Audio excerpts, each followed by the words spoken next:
আসসালামু আলাইকুম। আজকে নিয়ে আসলাম চাইনিজ রেসিপি। ঘরে বসেই চাইনিজের স্বাদ পেয়ে যাবেন আপনারা। একজনের অনুরোধ ছিল, আপু এই চিলি চিকেনটা একটু দেখান, সেই জন্য এই চিলি চিকেনটা দেখাতে যাচ্ছি। তো প্রথমে আমি এইখানে চিকেনের মুরগির বুকের পিস নিয়ে ছোটো ছোটো করে কেটে নিয়েছি। আর এইখানে দিব সামান্য একটু লবণ, আর দিব একটু লেবুর রস দিয়ে আমি ভালোভাবে মিশিয়ে নিব। এরপর আমি রেস্টে রাখবো আধা ঘন্টা 30 মিনিট। এরপর একটি প্যানে আমি সামান্য একটু তেল দিয়ে চিকেনগুলি ভেজে নিব।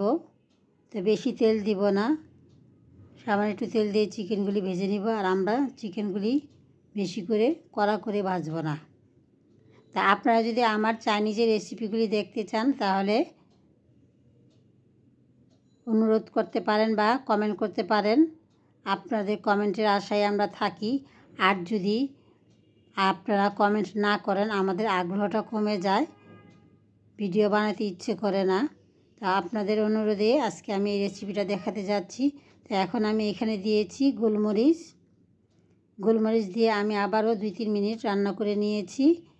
তো চিকেন থেকে যে পানিটা বের হয়ে গিয়েছে, তখন আমি এখানে দিয়েছি ক্যাপসিকাম সবুজ, ক্যাপসিকাম লাল, আর দিয়েছি পেঁয়াজগুলি আমি খুলে নিয়েছি, 4 ভাগ করে কেটে নিয়েছি।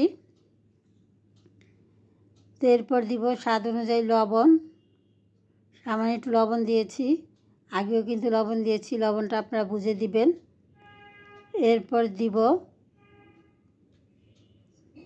কাঁচামরিচ, নামই তো চিলি চিকেন, সেই জন্য দিয়েছি কাঁচামরিচ আমি বেশি দেইনি, তবে আপনারা যদি ঝাল খেতে চান আরও দিতে পারেন। এরপর দিয়েছি আমি সয়া সস দিয়ে আমি আরও 2-3 মিনিট রান্না করে নিয়েছি। এখন দিয়েছি আমি কর্নফ্লাওয়ারটা দেওয়ার পর আমি আর বেশিক্ষণ চুলায় রাখবো না।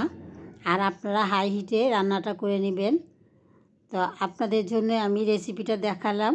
আপনারা যদি আরও দেখতে চান আরও চাইনিজ রেসিপি, তাহলে আমাকে কমেন্ট করে জানাতে পারেন। তো কমেন্ট করে জানাবেন আমার এই রেসিপিটা কেমন হয়েছে, আর কি রেসিপি আপনারা দেখতে চান। যদি জানান তাহলে আমি আপনাদের দেখাবো। তো আজকে এই পর্যন্তই। আপনারা সবাই ভালো থাকবেন, সুস্থ থাকবেন। কালকে রেসিপিটা তৈরি করে আমাকে জানাবেন। আল্লাহ হাফেজ।